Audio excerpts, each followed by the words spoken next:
Assalamualaikum warahmatullahi wabarakatuh. Teman-teman, mungkin di awal penjelasan mengenai bagaimana mengelola kas kecil ini, kita harus tahu dulu ya, apa itu kas kecil. Kas kecil atau yang sering kita kenal dengan nama peti cash merupakan uang kas yang disediakan untuk membayar pengeluaran-pengeluaran yang jumlahnya relatif kecil dan akan menjadi tidak ekonomis apabila dibayar dengan cek. Ya. Nah, fungsi kas kecil ini adalah untuk menunjang kegiatan operasional perusahaan agar menjadi lebih efektif apabila harus mengeluarkan uang kas dalam jumlah kecil. Sumber dana kas kecil ini adalah bendahara umum atau bagian keuangan dari sebuah perusahaan atau organisasi. Nah, teman-teman, kas kecil atau peti kas ini seringkali diperlukan oleh pimpinan atau unit kerja ketika membutuhkan dana yang cepat untuk dapat membiayai kegiatannya. Sementara bila langsung diminta atau meminta dari bendahara umum atau bagian keuangan perusahaan itu akan memerlukan waktu yang relatif lama karena adanya prosedur yang harus diikuti. Nah, teman-teman, sekarang kita harus tahu sebetulnya dibuatnya kas kecil itu bertujuan untuk apa sih? Nah, tujuan dibuatnya kas kecil itu ada 3. Yang pertama, untuk membeli perlengkapan kantor yang habis dan perlu dibeli dalam waktu yang cepat.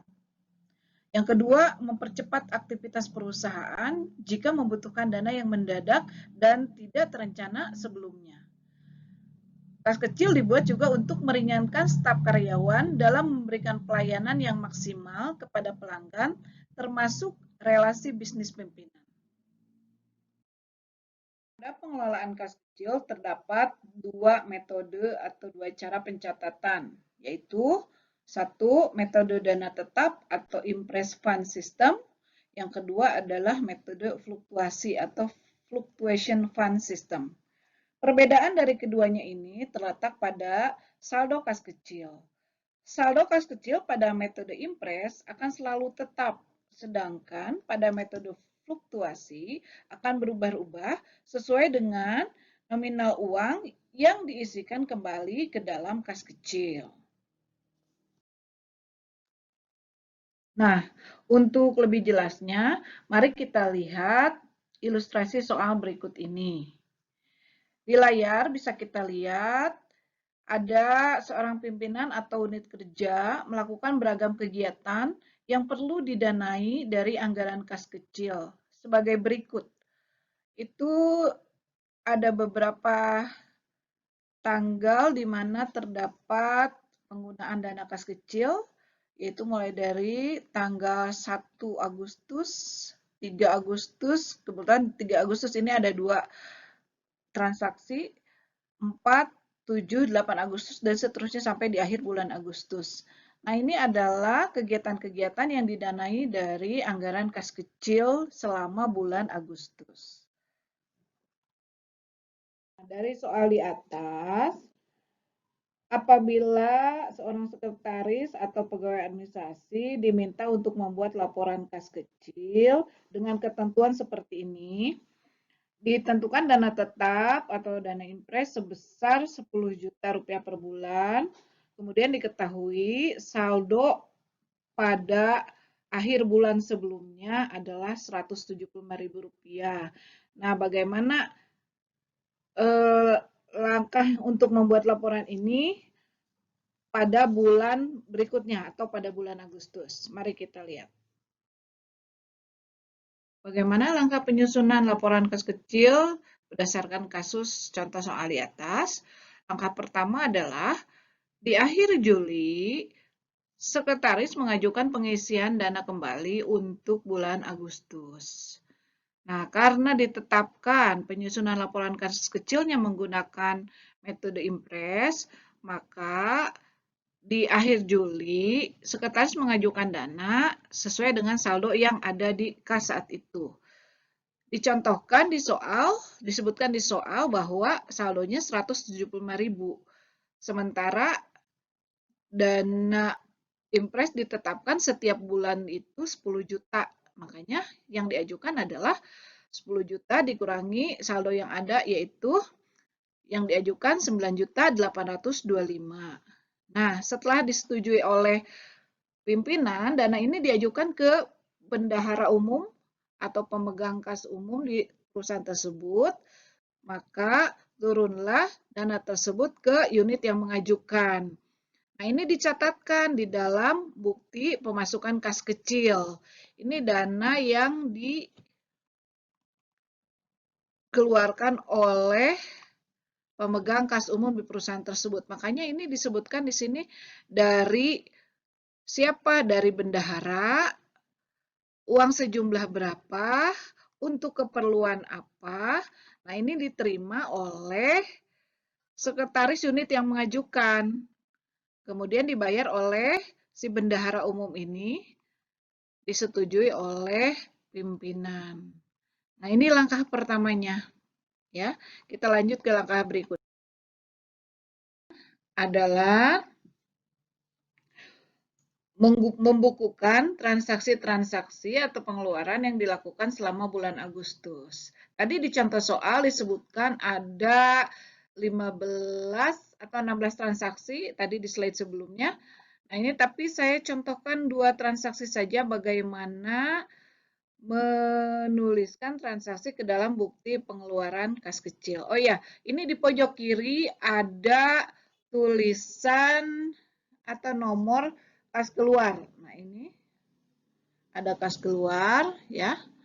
Nah, itu biasanya diberi kode bukti kas keluar BKK strip BKK nomor berapa? Itu transaksi pertama di bulan Agustus BKK 01 garis miring ini CD karena unit yang menggunakan adalah Commercial Department garis miring 08 itu untuk bulan garis miring tahun. Nah, ini adalah bukti pengeluaran kas kecil yang pertama. Untuk apa? Untuk membayar langganan harian Kompas itu disebutkan di poin untuk keperluan apa. Nah, itu. Kemudian berapa yang dibayarkan? Rp150.000. Terbilangnya di atas ya, terbilangnya di atas. Terbilangnya di atas. Diserahkan kepada siapa? Kepada Bapak Anwar yang menerima uang langganan harian Kompas tersebut. Nah, lihat penanda tangannya di bawah, uang diterima oleh Bapak Anwar, yang membayarkan adalah sekretaris atas persetujuan pimpinan unit yang bertanggung jawab atas unit yang mengelola keuangan kas kecil tadi. Ya, saya rasa cukup, tapi ini saya contohkan sekali lagi. Ini ada transaksi nomor 3 di bulan Agustus tersebut ya. Ini nomornya lihat bisa kita lihat di sini adalah BKK strip 03 garis miring CD Commercial Department garis miring bulan garis miring tahun. Nah, ini bukti pengeluaran kas kecil yang kedua ya. Nah, ini untuk pembelian ATK di toko buku apa disebutkan untuk keperluan apa, kemudian besarnya berapa, Rp570.000, di situ terbilangnya angkanya di bawah, dibayarkan kepada Bapak Ridwan. Nah, ini harus sinkron dengan di bawahnya, yang diterimanya, yang menerimanya siapa, dibayarkan selalu oleh sekretaris atas persetujuan pimpinan unit. Ya, saya rasa mudah ya untuk mencatatkan ke bukti transaksi pengeluaran kas kecil ya. Langkah berikutnya setelah ada pemasukan dicatatkan dalam bukti pemasukan dari bendahara umum, kemudian ada transaksi-transaksi pengeluaran dicatatkan dalam bukti pengeluaran kas kecil, semuanya diurutkan berdasarkan tanggal dan diberi nomor bukti ya. Nah, ini kita langkah berikutnya adalah membuat laporan kas kecil ya. Biasanya kita menggunakan Excel ya untuk membuat laporan ini. Nah, ini mudah-mudahan terlihat. Ini paling atas adalah disebutkan saldo bulan sebelumnya, ini bulan Juli berapa? Ini tertulis Rp175.000. Nah, itu saldo bulan sebelumnya. Kemudian transaksi di bawah saldo adalah adanya pemasukan dana Kas kecil, ini dana kas masuk, tertulis dana kas masuk di situ, lihat kode nomor bukti di sebelahnya, ya, itu kodenya BKM, bukti kas masuk 01 garis miring, unit yang menggunakan garis miring bulan, garis miring tahun, ya, itu baru memenuhi saldo dana impres setiap bulan, ya. Dari saldo 175.000 kita mengajukan kembali sebesar 9.825, akhirnya saldo impres terpenuhi untuk digunakan di bulan berikutnya, itu bulan Agustus. Nah, di bawahnya itu adalah transaksi-transaksi yang terjadi di bulan Agustus, di bawahnya itu, ya. Ini tulisannya kecil sekali tapi mudah-mudahan kelihatan, ya. Ini transaksi pertama BKK 01 garing CD dan seterusnya. Ini transaksi kedua. Nah, ini disusun berdasarkan tanggal ya, teman-teman. Berdasarkan tanggal, ini sudah berdasarkan tanggal. Nah, ya. Kemudian, teman-teman harus lihat akun-akun atau jenis pengeluaran tersebut, ya.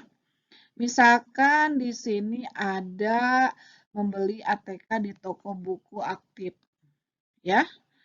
Nah, di sini ada pengeluarannya sebesar Rp570.000. Tulis di kolom pengeluaran, ya, tulis di kolom pengeluaran. Hanya ini nanti dimasukkan ke kolom akun yang sesuai. Ini kolom akun yang disiapkan di sini ada ATK, konsumsi, transportasi, kebersihan, dan lain-lain. Nah, ini jelas pembelian ATK berarti masuk ke kolom akun ATK, ya. Kemudian di bawahnya ada membeli snack di Holland Bakery.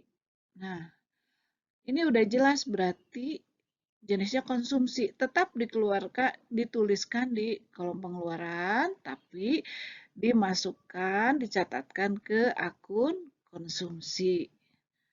Nah, bagaimana untuk pengeluaran-pengeluaran yang meragukan atau bingung masuknya ke akun mana? Biasanya itu disimpan di akun lain-lain gitu ya. Seperti apa ya? Contohnya ini pembelian materai. Ya. Membeli materai 30 lembar. Nah, biasanya untuk materai ini tidak dimasukkan ke ATK, teman-teman, tapi masuknya ke akun lain-lain, ya. Nah, kemudian ini yang paling atas juga nih, ada langganan harian Kompas, ya. Ini bukan ATK. Ini dicatatkan di pengeluaran, tapi dimasukkan ke akun lain-lain. Nah, kalau sudah selesai sampai transaksi terakhir, ya, sampai transaksi terakhir, nanti kita jumlahkan jumlah yang ada di akun-akun ini, ya. Nah, jumlahnya harus sama dengan jumlah pengeluaran di sini, ya. Dari situ nanti ketahuan, kita bisa lihat, oh ini pengeluaran selama bulan Agustus. Sementara saldo dana tetap kita, karena kita menggunakan metode impres, 10 juta. Pengeluarannya di bulan Agustus ternyata 9.825. Yang ini, teman-teman. Nah, berarti kita punya saldo 175.000 di akhir bulan Agustus. Ya. Nah, dari sini kita bisa menentukan berapa pengajuan dana kembali untuk mengisi saldo impres di bulan September. Bisa kita hitung ya, ini dana tetapnya 10 juta, pengeluaran 9.825, saldonya 175, berarti dana yang akan kita ajukan kembali ke kas besar atau kas umum adalah sebesar 9.875. Ya. Nah, dari sini ini mudah-mudahan bisa dipahami. Dari sini kita masuk ke langkah yang terakhir dalam penyusunan laporan kas kecil ini. Teman-teman, setelah tadi kita melihat laporan kas kecilnya, diketahui bahwa pengeluaran sebesar 9.825 dan ada saldo 175.000, ya. Nah, langkah terakhir adalah di akhir bulan itu kita mengajukan kembali dana kas kecil untuk di bulan berikutnya. Pengajuannya kemana? Ke pemegang bendahara umum, ke pemegang kas besar atau bendahara umum di perusahaan tersebut. Nah, ini formnya kurang lebih seperti ini, teman-teman. Formnya kurang lebih seperti ini. Judulnya form pengajuan dana kas kecil. Di sini ada dana untuk bagian apa? Artinya kita yang mengajukan itu dari bagian apa? Ini Commercial Department. Kemudian periode dana kas kecil yang sudah dipakai ini dari periode 1 sampai 31 Agustus, dana awalnya tadi 10 juta, saldo sekian, berarti kita mengajukan lagi sebesar sekian. Nah, ini ada keterangan di sini. Pengajuan dana kas kecil untuk unit kerja apa atau departemen apa untuk bulan apa. Otomatis kalau kita selesai membuat laporan bulan Agustus, pengajuannya untuk bulan September. Nah, ini pengajuan ini dibuat oleh sekretaris yang memegang kas kecil, tapi harus disetujui oleh pimpinan unit di mana kas kecil itu dikelola. Baik, teman-teman, saya rasa sudah jelas ya untuk pengaturan dana kas kecil ini. Nanti bisa dilatih dari soal yang sudah saya gambarkan, diberi gambarannya tadi di slide sebelumnya. Terima kasih.